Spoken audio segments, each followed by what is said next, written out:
Boa noite. Hoje vamos dar continuidade ao tema Sexualidade à Luz da Doutrina Espírita. Então, antes de começarmos a segunda fase desse tema, da sexualidade à luz da doutrina espírita, eu gostaria de fazer algumas correções, alguns complementos à palestra da semana passada. O primeiro é que o feminino de Faraó é Farone, que nós não sabíamos e não tínhamos essa informação, eu fui pesquisar. E eu me referi às encarnações do Chico Xavier aqui no território, no planeta Terra, desde o Antigo Egito, e citei a encarnação dele como Lívia, e disse que havia sido no livro 50 anos depois. Mas ao rever a palestra, para que eu não repetisse temas que já foram ditos, eu vi que eu havia errado, porque a Lívia, ela foi filha adotiva do escravo Nestório, e foi no livro Ave Cristo, que é a continuação, que é o livro após 50 anos depois. E tivemos também a inclusão do livro Ação e Reação, a esse estudo, e o livro A Casa do Escritor também.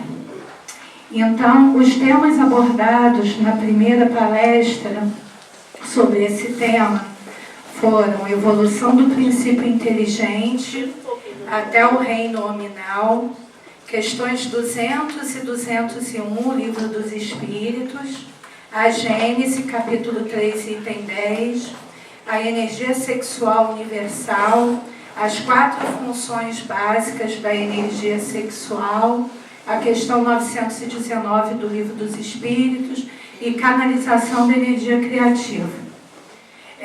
Quem tiver curiosidade acerca desses temas, essa palestra já se encontra no YouTube. Quem quiser ver, é só entrar no site do YouTube, digitar Gisele com 2 L's Barroso, Sexualidade à Luz da Doutrina Espírita, e a primeira palestra já está lá. Assim como a palestra dos palestrantes aqui da casa também, da doutora Sueli Meirelles, do doutor Rubim, do André Luiz, tem várias palestras que o Arnoldinho já está disponibilizando através desse canal. Então agora, dando continuidade, eu vou abordar as formas negativas da canalização da energia sexual. Nós abordamos na primeira palestra as formas positivas dessa canalização.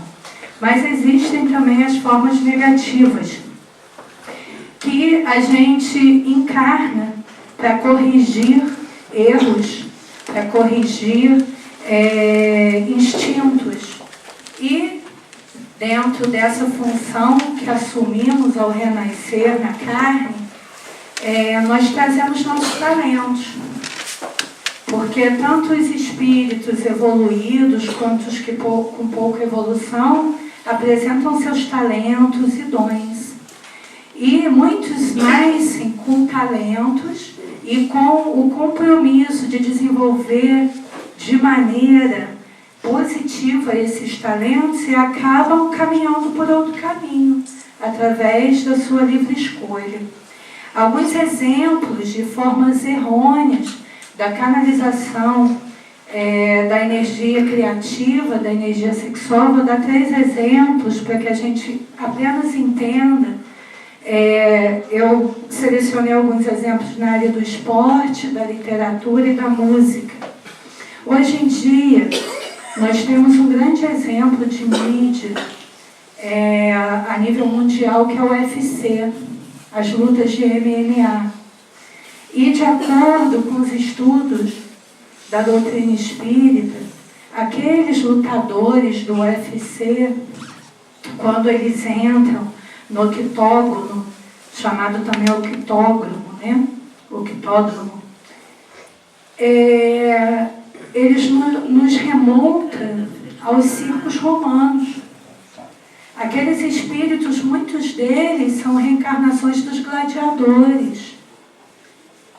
Então, como nós, cristãos, podemos nos seduzir, nos sentir inspirados, seduzidos por uma luta na qual seres humanos se destroem.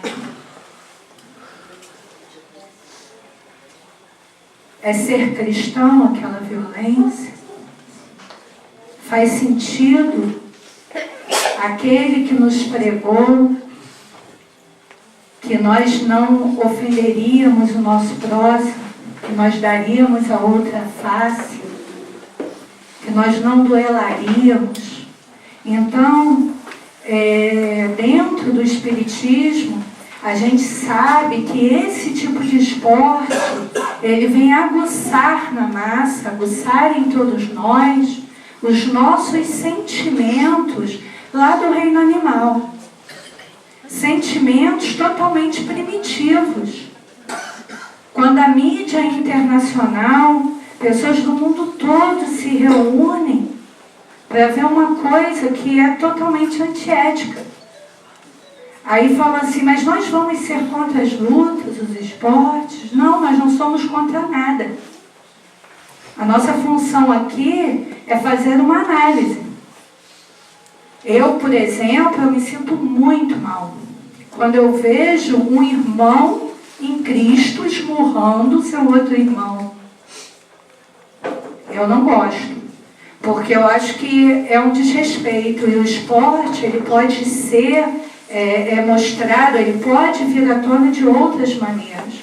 Nós temos as lutas, nós temos as artes marciais.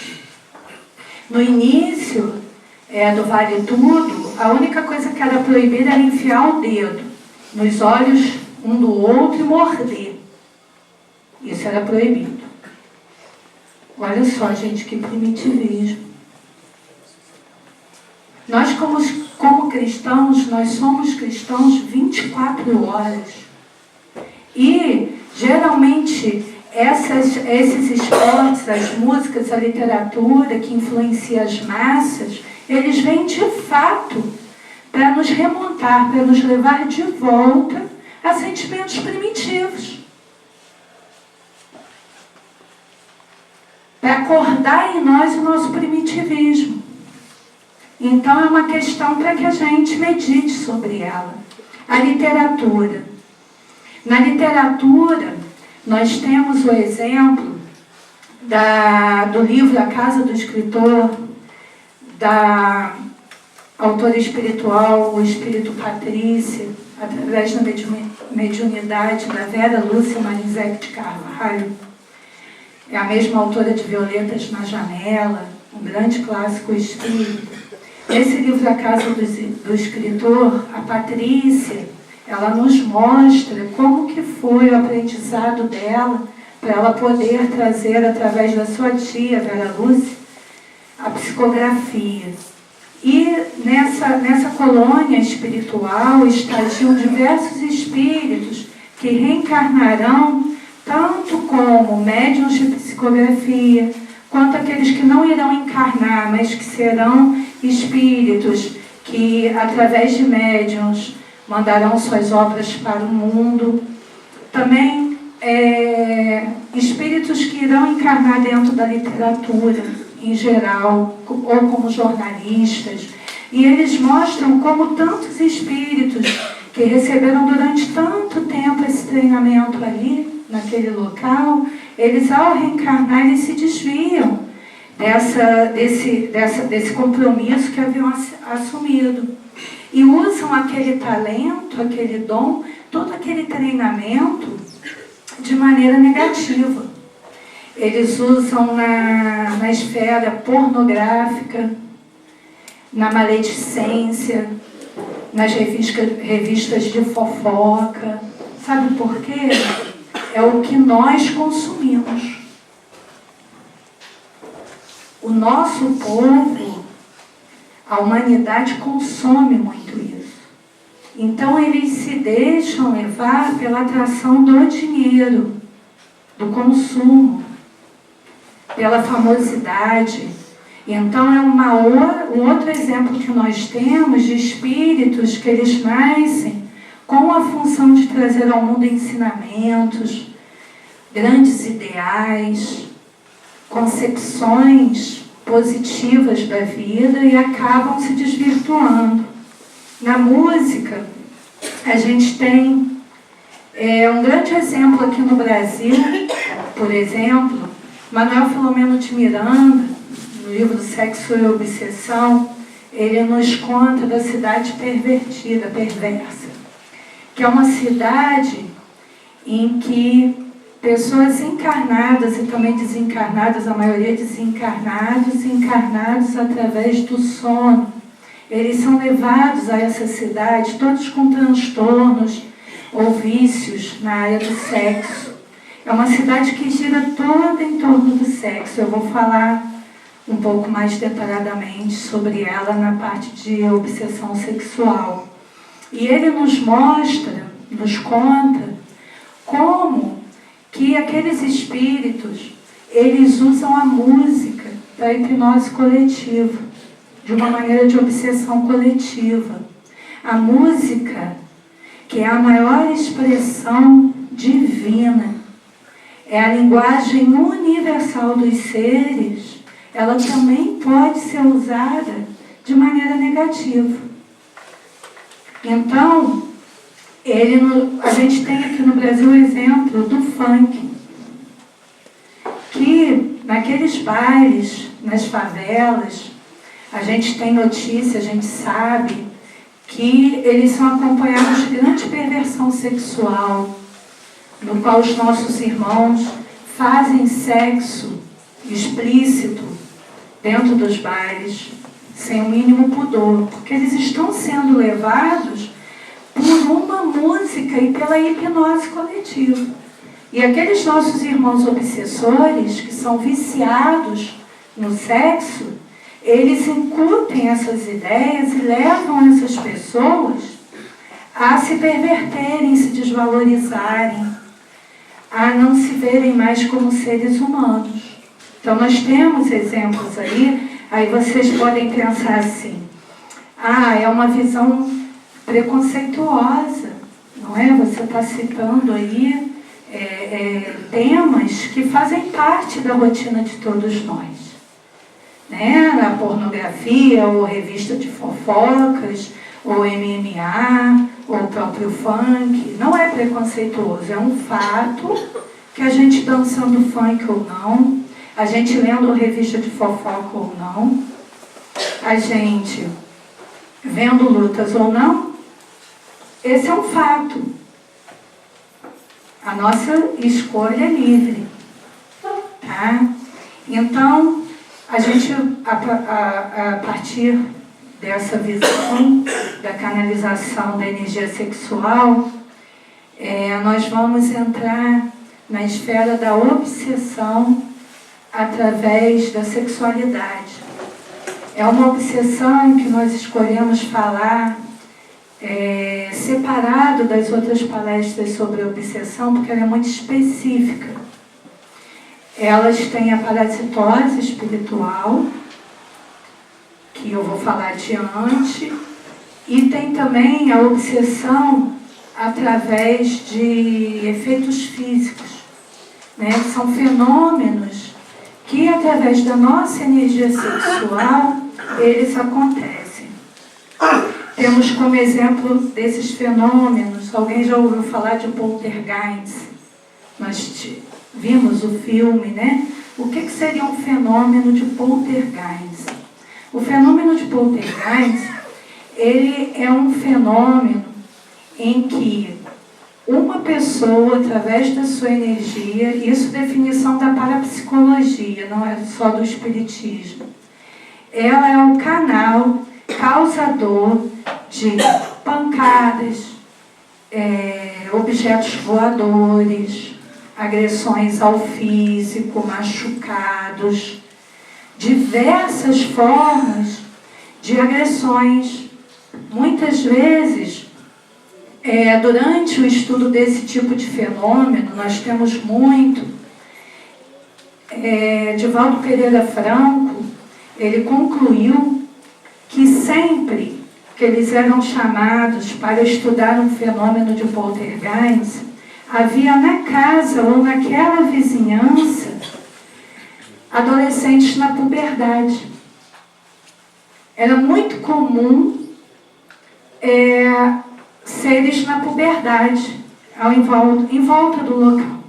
Aí isso chamou muita atenção deles. Então, o que se foi concluído através de muito estudo, de muita pesquisa?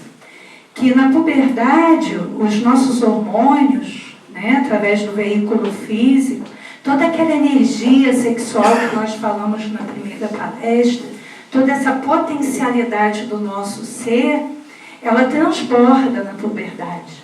É um momento de transbordamento. E nesse momento, aqueles irmãos que pretendem causar algum tipo de desequilíbrio, de distração, de medo naquela população local, ela vai usar a energia sexual para mover esses objetos. Dá para entender isso? Então, eles concluíram que a energia sexual é o fator protuberante, é o fator principal do fenômeno de poltergeist. Para a gente ter noção de como a energia sexual é poderosa. Como ela pode ser usada. Dessa maneira, ou como falamos na outra palestra, de maneira positiva. Nós também temos, dentro da parte de obsessão através de efeitos físicos, o que a igreja da Idade Média chamou de íncubos e súcubos. O que são íncubos e súcubos? Os íncubos e súcubos eram seres que a igreja tinha como demoníacos, que eles incomodavam, que eles obsediavam, que eles se aproveitavam das pessoas a partir da Idade Média, na hora do seu descanso, na hora do sono, tendo relações sexuais com os encarnados. Então, segundo a crença da época, eram demônios. Mas, com os nossos estudos, nós sabemos que esses, entre aspas, demônios, eles são irmãos obsessores que se aproveitam da ideia desses irmãos. Por que isso ficou muito premente? Teve assim está tendo hoje em dia, nós temos presenciado muitos casos de íncubos e súcubos, e naquela época também, porque na Idade Média houve uma castração sexual muito grande. O sexo ele era tido como pecado. Então as pessoas elas ficavam castradas, elas não viviam a sua vida sexual, elas tinham vergonha. Mas elas ficavam com aquela ideia na cabeça. Não é? Porque aquela ideia não saía da cabeça. Tem uma fábula que conta que uma vez um discípulo do Buda chegou para o Buda e disse assim: mestre, por mais que eu tente meditar, esvaziar minha mente, eu não consigo. Eu não consigo esvaziar minha mente, eu não sei mais o que fazer. Eu tenho tentado, eu me isolo, eu fico sem comer, eu faço de tudo, mas eu não consigo esvaziar minha mente. Aí o Buda falou assim: vai ser fácil nós resolvermos essa questão. Você pode pensar em tudo durante a meditação, menos no macaco. E o discípulo não entendeu muito bem aquilo, falou: meu Deus, por que eu posso pensar em tudo e não posso pensar no macaco? Mas tudo bem. Ele foi para o seu retiro e tentou não pensar no macaco. Uma semana depois ele procurou Buda novamente. Mestre, desde que eu conversei com o senhor, eu não tiro o macaco da cabeça. Eu não consigo pensar em outra coisa, eu só penso no macaco de noite, eu não consigo pensar em outra coisa. É isso que aconteceu na Idade Média. O sexo foi visto como uma coisa pecaminosa, suja, feia. E as pessoas eram levadas a não pensar de maneira alguma no sexo. Só que elas, depois que é dito assim a você, não pensa nisso, aí mesmo é que a gente pensa. Então, esses fenômenos surgiram na Idade Média porque a psicosfera daquela época levava as pessoas à ideia do sexo, porque elas eram castradas. Elas não eram levadas a canalizar aquela energia de alguma maneira. Então, elas eram obsediadas durante o sono. Ah, mas hoje não acontece castração. Por que está tendo tantos relatos de íncubos e súcubos no mundo moderno? Por causa da liberação. Tanto a castração quanto a liberação podem causar processos. Quando a gente tem uma liberação exacerbada, uma coisa exagerada, você acaba pensando demais naquilo. O marketing, a internet, a televisão, tudo. Você vai vender cerveja, tem uma mulher bonita, não vê o verão? Você fala verão, hoje em dia ninguém mais lembra do sol. Você só lembra do verão da propaganda. Né? É verdade, gente. Quando a gente vão vender um carro, é um homem bonito, é uma mulher bonita. O ser humano, ele virou mercadoria. Nós viramos mercadoria. Então, essa liberação exacerbada faz com que haja um descontrole das nossas funções. E esse descontrole gera processos obsessivos. Dá para entender? Então, os íncubos são aqueles irmãos que são obsessores masculinos que afetam as mulheres. E os súcubos são os que afetam os homens. Geralmente, os relatos que mais se tem notícia são de mulheres obsediadas, que elas sentem de fato que tiveram uma relação sexual, né? Porque isso é um fenômeno de efeito físico. Eles usam o ectoplasma daquele ser humano para poder se materializar. Então, são os dois tipos de fenômeno de efeito físico que a gente tem notícia dentro das obsessões no campo sexual. Agora nós vamos falar, né, sobre os desvios, transtornos. E, antes de tudo, eu queria falar alguma coisa sobre parasitose espiritual. Como nos ensinou André Luiz, os parasitas espirituais, eles são como parasitas físicos. São como larvas, bactérias, vírus. Eles apresentam a mesma função de intoxicação, porém são espirituais. Então, nós temos dentro da parasitose espiritual, que é a base da obsessão através da energia do sexo, os ectoparasitas e os endoparasitas.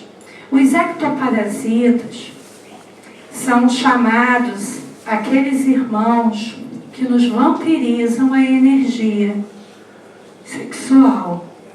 Ou outro tipo de energia também, porque eles não são parasitas, que são... eles não são só parasitas de ordem sexual. Eles podem ter diversas... Eles podem nos parasitar, nos contaminar de diversas maneiras, mas pela parte sexual é muito mais comum. Então, os ectoparasitas são chamados, dentro da linguagem popular, de vampiros. E os endoparasitas são aqueles tipos de parasitas que nos incutem ideias fixas. Eles mexem com a nossa forma de pensar. Então, como se dá uma obsessão? Um obsessor, ele pode ser os dois tipos de parasita ao mesmo tempo, ou ele pode nos implantar os dois tipos de parasita. eles podem implantar uma ideia fixa em nós, para que através dessa ideia fixa, a gente passe a liberar as nossas energias e eles suguem. Dá para entender ou fica muito complicado? É porque é um tema um pouquinho pesado, mas é útil de nós sabermos, não é? Porque a gente vai mostrar aqui quando que esses irmãos, pois não? Seria tipo assim, como se implantasse uma ideia na nossa mente.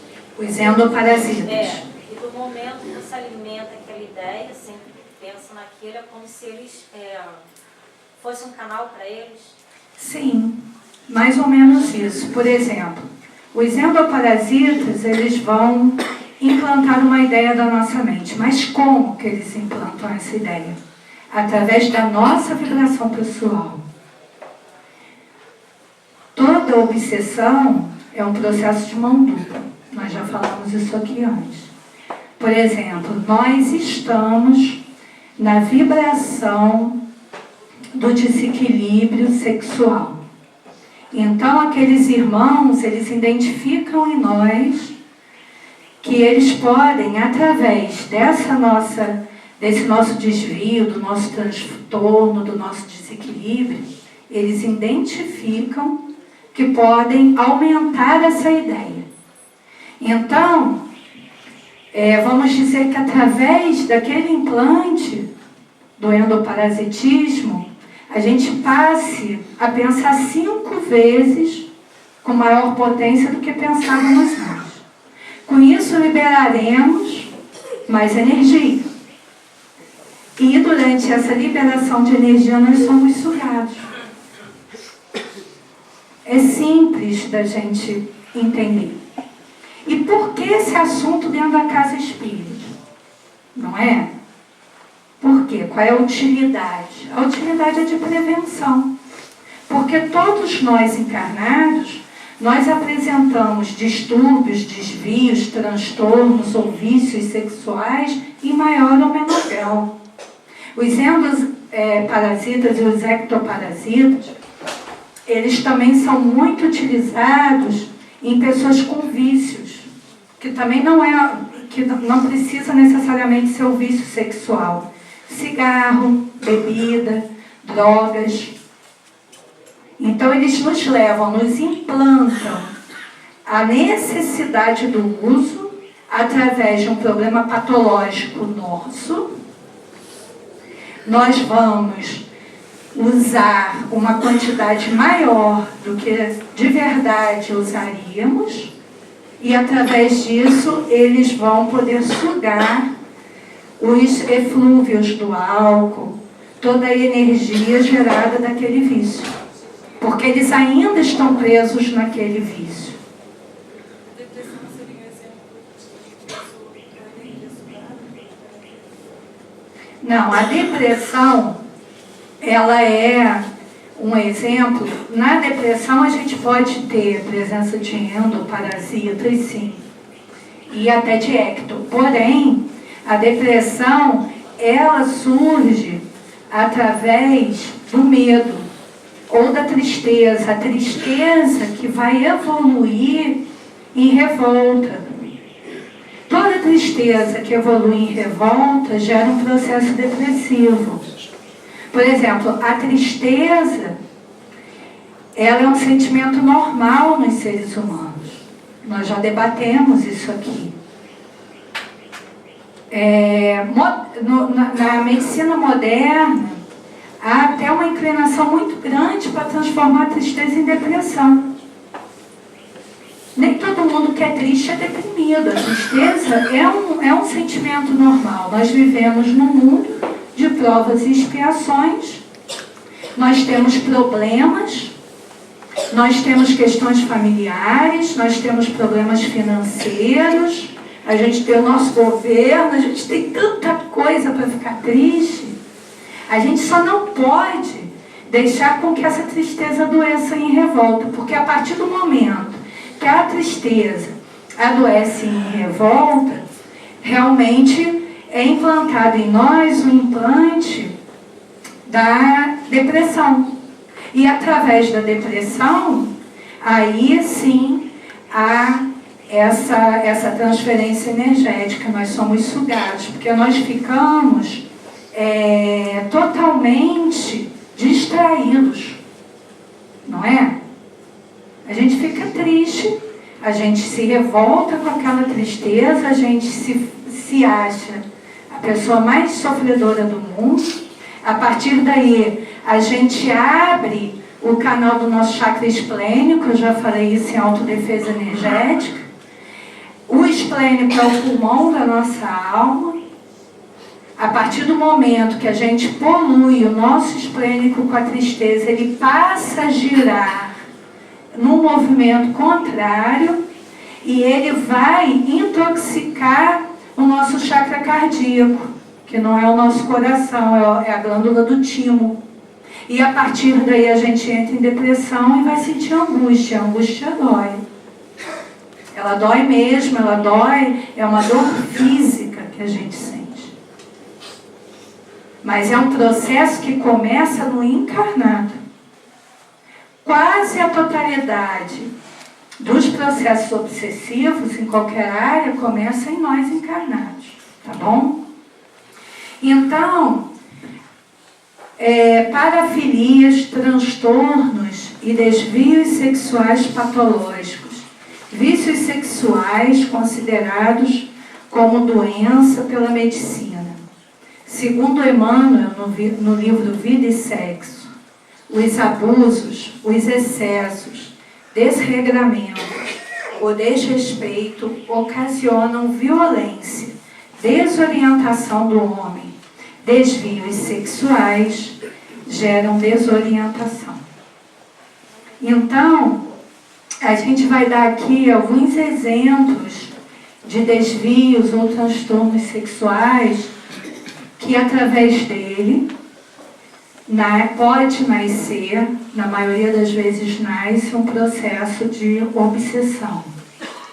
Nós temos isso, a maioria desses desvios são chamados de parafilias. A zoofilia, por exemplo, que seria a atração sexual por animal. A gente vai abordar aqui não só a parte científica de cada um desses aspectos, e sim a explicação que a espiritualidade nos traz para explicar e justificar esses desvios. É bom frisar que para isso não existe receita de bolo, né? A gente dizer, zoofilia é isso, isso, isso, é sempre assim. Pedofilia é isso, isso, isso, é sempre assim. Não. Cada ser humano é como se fosse um planeta. Nós somos seres muito intensos, muito extensos, para que a gente seja colocado dentro de um padrão. No caso da zoofilia, por exemplo, a gente pode estar sofrendo, uma pessoa que sente atração por animais, ela pode ter tido a sua última, durante o seu período desencarnatório, em que ele esteve, como Kardec nos dizia, na erraticidade, ele pode ter feito uma viagem, uma regressão à sua memória animal, que nós explicamos aqui na outra palestra, do desenvolvimento do princípio espiritual do reino mineral ao reino nominal. Então, o nosso perispírito, ele é plástico e ele vai sendo formado em cada uma das nossas experiências. Quando desencarnados, nós podemos acessar qualquer memória que já tivemos. Isso nós já explicamos diversas vezes aqui. Por exemplo, eu hoje estou Gisele. Eu posso desencarnar Gisele como Gisele e preferir, no plano espiritual, usar a forma, por exemplo, perispiritual de Joaquina, que foi uma outra encarnação minha. É um exemplo hipotético. Eu posso escolher qualquer forma perispiritual que eu já tive. Ah, mas por que os seres escolhem voltar ao estado animalesco? Na maioria das vezes é uma questão inconsciente. Por exemplo, quando a pessoa desencarna e tem muitas ideias na área da violência, da revolta, da culpa. Eles não querem mais se ver naquela memória nem em nenhuma outra.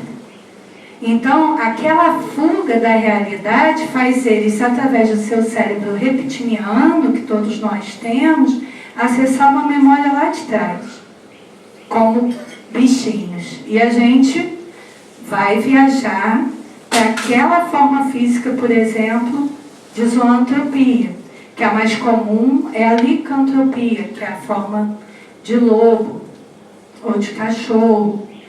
E aquela pessoa que foi retirada pela espiritualidade daquele local onde ela estava, vivendo como um bicho, foi conscientizada, foi tratada, o seu corpo perispiritual foi sendo recuperado através, muitas vezes, de incorporação em médiuns, reencarnados, porque só nós temos o fluido vital, só nós temos o ectoplasma, e cada incorporação de um espírito nesse estado, por exemplo, ele adianta o trabalho da espiritualidade em até 20 anos. É muito útil, porque o nosso ectoplasma ele funciona como uma pomada no corpo desses irmãos. Então, se ele foi tirado dali, foi tratado e veio para uma nova reencarnação, muitas vezes compulsória, né? Sem a própria vontade, ele pode estar muito perto daquela memória dele. E isso pode levá-lo a ter esse desejo. A ter o desejo de sexo com animais. É um desvio? É um desvio. É um transtorno? É um transtorno. Precisa de tratamento? Sim. É caracterizado como uma parafilia no CID-10, que é o Código Internacional de Doenças, né? A parte psiquiátrica. Porém, dentro da visão da doutrina, tem uma explicação. Isso não quer dizer que todo processo de zoofilia seja isso, mas a maioria dos casos pode ser. Aí a gente tem, entre eles, que vale a pena a gente falar, só para que a gente perca um pouco o nosso preconceito, né? Sobre a prostituição, por exemplo. O Chico Xavier, ele nunca se referia às prostitutas como prostitutas. Ele sempre dizia assim: aquelas minhas queridas irmãs que comercializam a sua energia do sexo.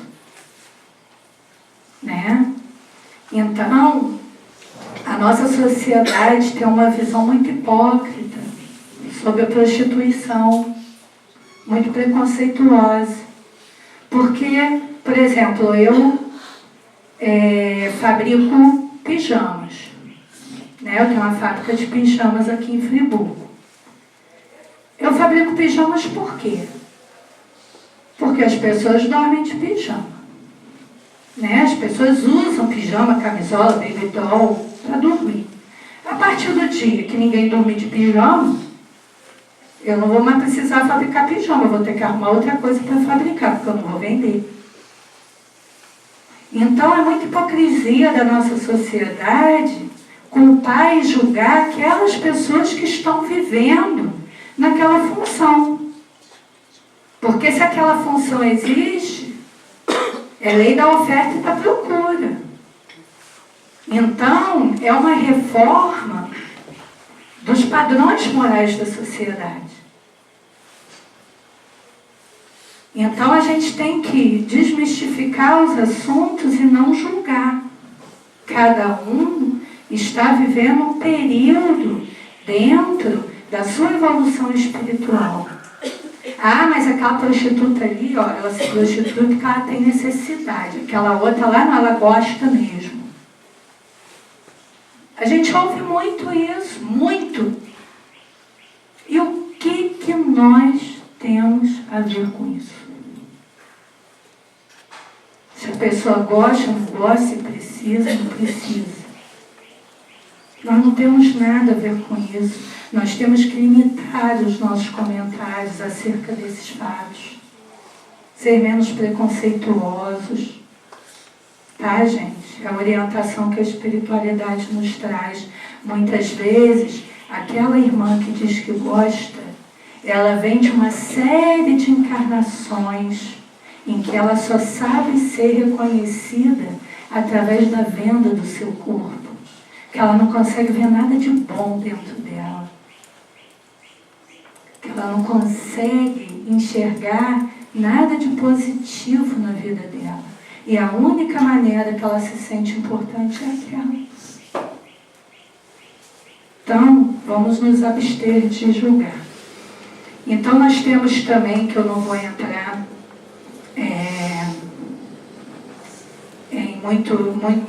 em muitos detalhes, né? A necrofilia, que é a atração sexual por cadáveres, a promiscuidade, o exibicionismo, a pederastia, a psicopatia, sadismo. Nesse livro, que a gente vai contar um pouquinho a história aqui, Sexo e Obsessão, do Manuel Filomeno de Miranda, ele nos conta a história do Padre Mauro, que ele tem um problema sério com pedofilia. E ele foi abusado pelo pai durante a infância. Então, no consciente dele, ele acha que o problema dele com a pedofilia é realmente esse, porque ele foi abusado pelo pai. E ele começa a ter verdadeiro horror daquele vício, mas ele não consegue se livrar daquele vício. Esse livro é um livro muito tenso, mas é um exemplo assim que a gente entende, né, como a nossa visão da vida é tão limitada a partir daqueles exemplos. Então o Padre Mauro, ele começa a pedir ajuda, ele começa a fazer orações e nas suas orações ele começa a pedir ajuda, porque ele não aguenta mais aquilo, ele não suporta mais aquilo. E é designada uma equipe da Colônia da Redenção, que é uma colônia espiritual que fica mais ou menos por cima de Salvador, na qual Manuel Filomeno de Miranda é um dos componentes, dos moradores, e que foi fundada por Joana de Ângeles, antes da independência do Brasil, para que essa colônia pudesse abrigar aos irmãos desencarnados que tivessem desencarnado na luta pela independência. E aí é designado um grupo para ajudar o Padre Mauro. E o Manuel está dentro desse grupo. Chegando lá, eles contam a história, que eu não vou me alongar, que é uma história muito longa, que o Padre Mauro ele é levado por um algoz durante seu período de sono a uma cidade, aquela cidade que eu citei no início, que é uma cidade em que as pessoas vivem ao redor das ideias fixas através do sexo. E ele é levado lá toda noite pelo seu algoz. Toda noite, para que aquelas ideias sejam alimentadas no subconsciente dele. E um dos governantes dessa cidade é o Marquês de Sade, um personagem, né, da nossa história, da era pré-napoleônica, lá na França. Através do Marquês de Sade, das suas obras, da sua conduta sexual, surgiu o que é chamado na sexologia de sadismo. O que é o sadismo? É um desvio, um transtorno sexual. É aquela pessoa que ela tem prazer com o sofrimento do outro durante o ato.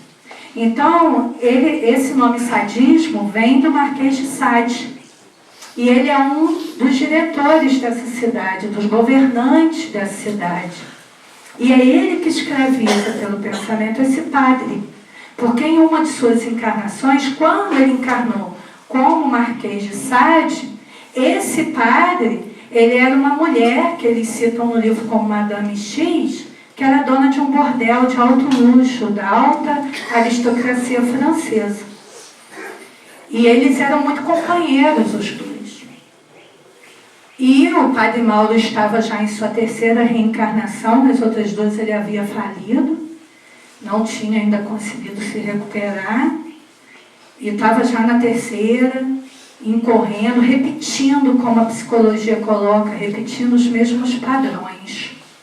E a espiritualidade procura o Marquês de Sade para que ele seja, para que ele libere esse padre. Então, aquele pai que o estuprou na infância, como o padre Mauro, aquele pai que abusou sexualmente daquele filho, ele tinha sido, naquela encarnação do padre Mauro, como a Madame X, um homem que a Madame X havia roubado seu filho de 8 anos.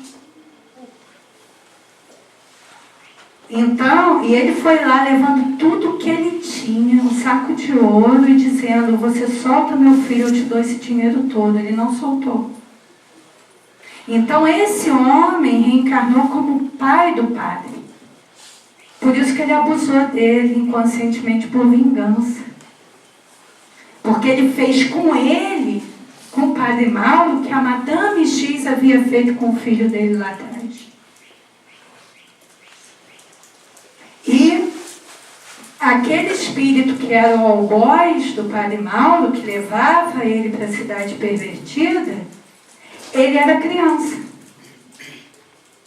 que o padre Mauro desviou naquela encarnação. Então, olha só, gente, muitas vezes é muito difícil nós julgarmos, porque é um crime hediondo a pedofilia, né? É um crime horrível, hediondo, é uma doença da alma, é uma psicopatologia.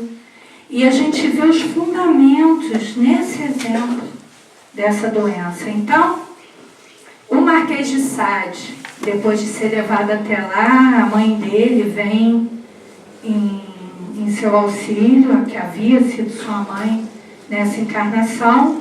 Ela diz: eu vou reencarnar para tê-lo como meu filho. Você precisa reencarnar, você precisa abandonar essa vida. Quantos séculos você está assim, meu filho? E esse espírito era um espírito altamente iluminado. Altamente iluminado. Quando ela chega no ambiente, que era uma reunião presidida pelo Dr. Bezerra de Menezes. Essa reunião que trouxe todos esses personagens para esse esclarecimento.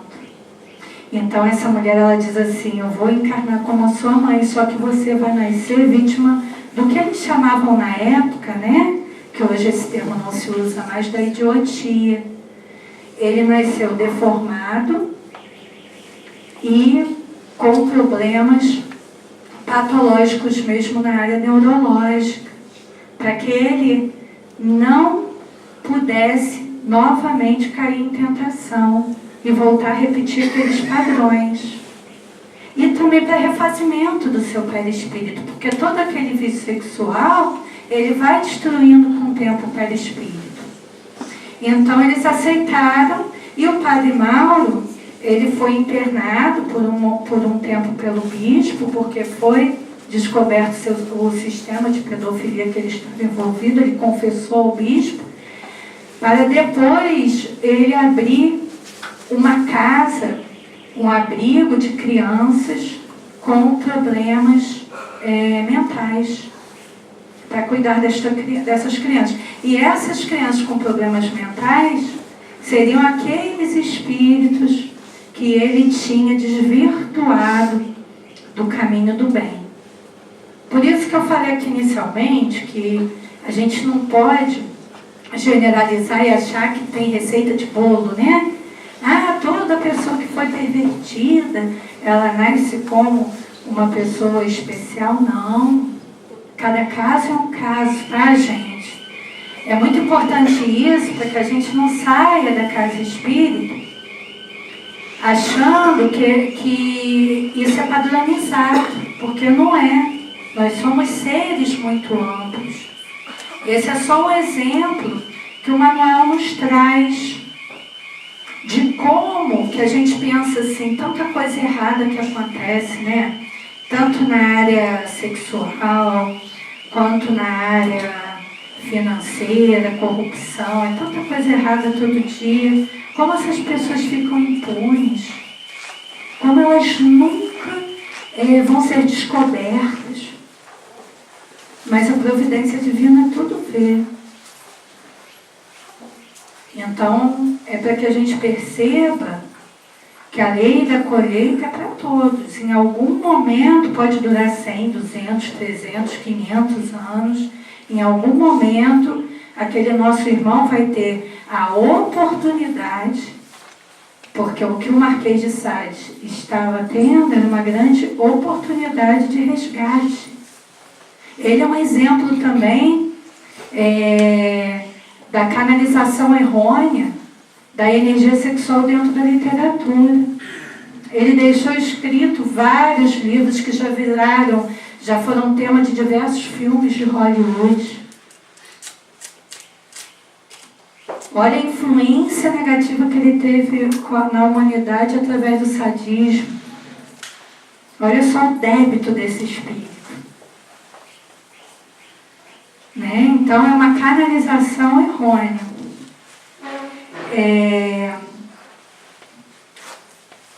José, Oi, uma parte. pode falar. É o que nós estamos vendo hoje, aquela população negra do norte da África e do interior da África, morrendo afogada de fome, de sede, sendo enxotada em cada porto da Europa em que eles procuram abrigo. Exatamente, foram daqueles países que tiveram suas colônias na África, né? Aquela nobreza, aqueles ricos, aqueles colonizadores, e hoje eles voltam numa condição bem semelhante ao tráfico negreiro. Vocês ouviram aí atrás a observação que o Gilson fez? Não? Você quer falar? Não? Que o Gilson colocou o exemplo dos negros, né, que estão sofrendo lá na África, morrendo afogados, morrendo de sede, todo esse sofrimento, e que eles são, de fato, reencarnação daquelas colônias que praticaram o tráfico negreiro. Então, são espíritos.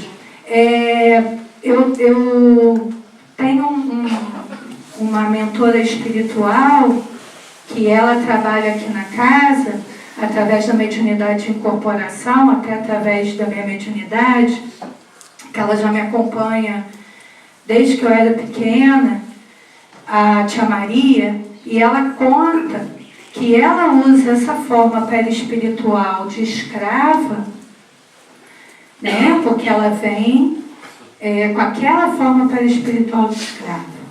E em várias casas espíritas, eles acham que um dito preto velho, ele deve ser conscientizado, porque na verdade ele é um obsessor. Se você teve várias encarnações, por que você vai falar com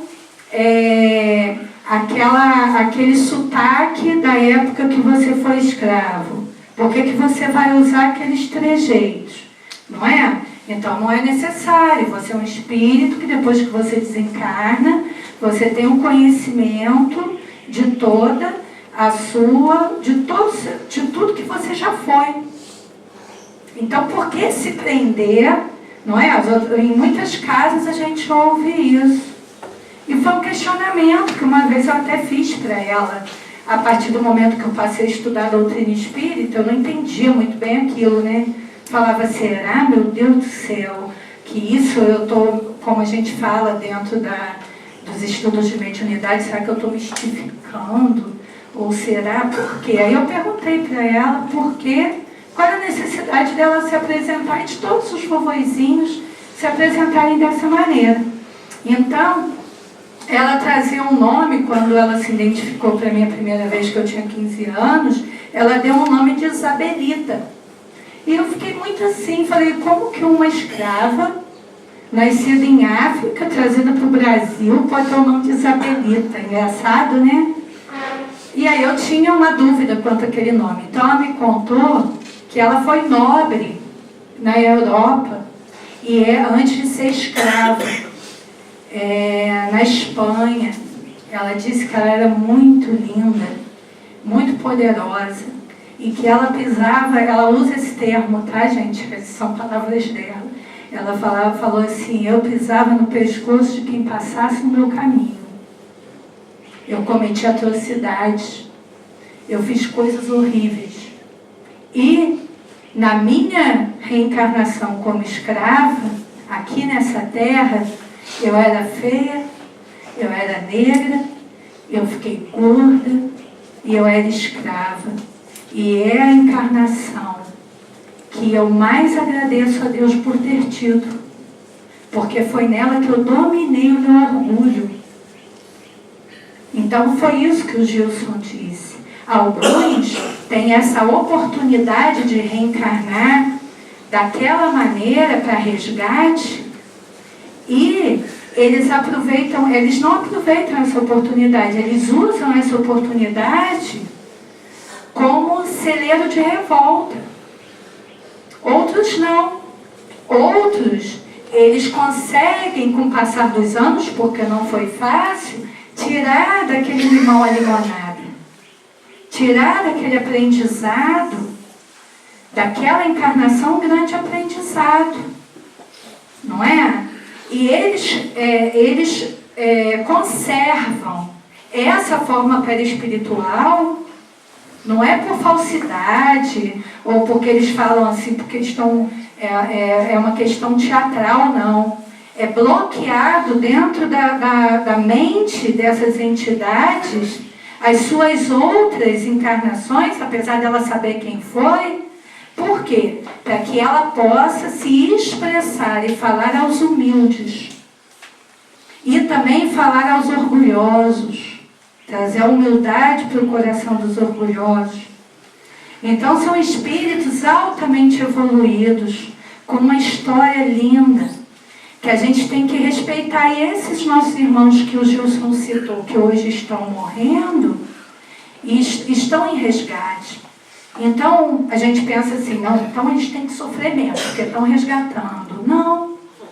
Jesus ensinou, se você não vem por amor, vem pela dor. Poderia ter sido de outra maneira. Eles com certeza tiveram oportunidade de evoluir de outra forma. Só que eles desperdiçaram essa oportunidade. Pode falar, Gil. Não, é que a gente não pode ser a favor do que a Itália, a Espanha, Portugal, a Alemanha está fazendo com eles. Não. A França. A gente, embora tenha toda essa visão espírita, mas a gente não pode concordar com o que está sendo feito com eles. Não, de maneira alguma. A gente está aqui citando os fatos, esclarecendo, não concordando. Não é? Não seria necessário tamanho sofrimento. E esse sofrimento que os nossos irmãos estão passando, porque Deus age na sua criação através das suas próprias criaturas. Não é? Então a misericórdia divina, ela está agindo dessa maneira. Esse sofrimento que essas pessoas estão passando não era necessário. E essas nações, elas tiveram a oportunidade de não agir assim. Em Brasil, Coração do Mundo, Pátria do Evangelho, Humberto de Campos, através da mediunidade de Chico Xavier, ele explica a escravidão no Brasil. E ele diz que a escravidão poderia ter durado bem menos tempo. Nós tivemos em torno de 6 milhões de escravos dentro do território nacional brasileiro. É muita gente, 6 milhões. Isso são números, dados históricos. Ela durou um tempo que não necessitava ter durado. Não é? Então, quando a doutrina espírita explica, a gente não está concordando. Nós estamos explicando. Nós não, né? Geralmente é a espiritualidade. Nós só somos porta-voz da espiritualidade. Não que a gente concorde, até porque não deveria ser assim, não precisava ser assim. A gente poderia ter chegado à mesma conclusão de outra maneira. Pois é, tem uma coisa também muito interessante, desculpa estar te interrompendo, mas é que foi graças à escravidão negra e os fenômenos mediúnicos dos índios foi que o Espiritismo conseguiu um avanço aqui no Brasil que ele não conseguiu na Europa. Sim. Abriu as fronteiras. O que abriu, o Gilson está colocando aqui, que o que abriu as fronteiras para que o Espiritismo ele pudesse se fortalecer no país, no nosso país, no Brasil, o que não ocorreu na Europa, foi o mediunismo das práticas dos índios e da Umbanda. Antes do Candomblé, a Umbanda, ela foi criada por Zélio Fernandino de Moraes por ordem da espiritualidade superior, para que toda a psicosfera de revolta que tinha sobre o território nacional se dissolvesse. Porque os negros, eles vieram da África e eles tinham seus cultos aqui, os cultos que eles trouxeram de lá, e eles manipulavam os elementais através dos seus cultos de uma maneira revoltada, porque eles estavam sendo escravizados. Eles usavam todo aquele conhecimento deles de manipulação dos elementos contra seus feitores, contra os donos de engenho, contra os patrões. Então esse ódio, esse rancor, criou uma desarmonia no que a espiritualidade chama de psicosfera do território nacional. Através disso, e nós tínhamos, desde 1500, antes de 1500, antes do descobrimento, já tínhamos a função de pátria do Evangelho. E já estava na hora da espiritualidade maior começar o seu trabalho dentro do território brasileiro. Só que a espiritualidade não conseguia penetrar, porque a energia da psicosfera estava muito densa, muito pesada. Então, foi Zélio Fernandino de Moraes começou a apresentar uma mediunidade muito ostensiva. Ele foi levado à Federação Espírita de Niterói e, chegando lá, um vidente da federação disse assim, ele manifestou uma entidade. A hora que a entidade chegou, a primeira coisa que chamou a atenção é não ter nenhuma flor na mesa, porque os espíritos dos índios, né? Esses espíritos que formam essa linda falange desse povo que ajuda toda a espiritualidade maior, que ajuda os médicos do espaço, que ajuda nos desmanches, na segurança das casas espíritas, as casas espíritas aceitando-os ou não. Eles são trabalhadores, eles não precisam de reconhecimento. Tem os guardiões, tem os pretos velhos, tem a falange dos soldados. E aí, quando esse espírito ele se manifestou, ele veio como caboclo 7 encruzilhadas. E o vidente da Federação Espírita de Niterói disse assim, por que você está se manifestando como caboclo 7 encruzilhadas? Tem esse nome primitivo, de um ser primitivo, de um índio, se você foi um padre jesuíta. Porque ele tinha a visão das outras encarnações daquele ser. Ele tinha sido o padre Gabriel de Magiglia, que era um jesuíta famosíssimo na nossa história, espanhol. E aí ele disse assim, porque eu estou assumindo essa forma, porque eu já fui também um índio nesse território. E foi-me determinado que eu trabalhasse assim para eu falar aos humildes. E eu vou trabalhar assim, eu não vou trabalhar como padre aqui dentro, não. E qual é a diferença? Vocês são preconceituosos? Aí o rapaz disse assim, o pessoal chegou a um consenso que se ele quisesse trabalhar na forma perispiritual do padre Gabriel de Magiglia, ele seria aceito na Federação Espírita de Niterói. Caso não, ele não seria. Então ele fundou, o Zélio Fernandino de Moraes, o culto de Umbanda, na casa dele. E a partir daí, mas não era um culto de Umbanda como a gente vê muitos exemplos hoje, com bebida, com cigarro, com matanças, porque a Umbanda veio de fato para destruir isso tudo. Ela veio para dissolver essa energia para que o kardecismo, né, o espiritismo, porque não é certo a gente falar kardecismo, né? É o espiritismo codificado por Allan Kardec, pudesse penetrar o nosso território. Então, o nosso preconceito, a nossa, às vezes, ignorância dos fatos, ela faz com que tenhamos receio, com que tenhamos reservas, com que falemos mal. Mas um crítico, para ele poder escrever uma crítica sobre um livro, quantas vezes ele precisa ler o livro? Diversas, não é? Então, antes da gente criticar, nós deveríamos conhecer. Tá bom, gente? Então, eu vou parar por aqui. Vai ficar para a próxima palestra as definições sexuais que não são consideradas desvios, né? Homossexualidade, heterossexualidade, bissexualidade, assexualidade, de acordo com a medicina e a psiquiatria, para a gente falar com mais calma sobre esses temas. Agradeço a atenção de vocês e agora vamos aos passos.